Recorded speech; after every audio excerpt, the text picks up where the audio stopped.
বন্ধুরা, শুভ বিকাল। চলে এলাম সন্ধ্যা সময়।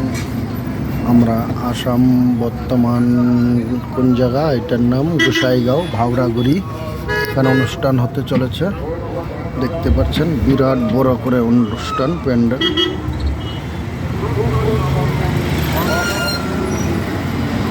সব ভক্তমণ্ডলী, বন্ধুরা, ভাইয়েরা, দাদারা, গোসাইনি সবাই এসেছে মেলাতে সঙ্গম হওয়ার জন্য।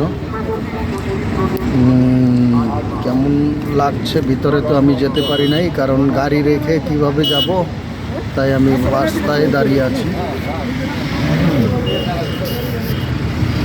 প্রচুর লোকের সঙ্গম হয়েছে। গাড়ি এখান থেকে বাবা আমাদের এখানে গোসাইগাঁও থেকে আমাদের সলসলাবাড়ি অবধি রাস্তাঘাট ভিড়। সন্ধ্যা হয়ে গেছে, এখনও লোকজন বার হয় নাই। আমি এখন যাবো গা, লোকজন আসলে লাস্ট রিল বানিয়েছি একটা। তবে রেখে দিচ্ছি, টাটা বাই বাই, পরবর্তীতে কথা হবে।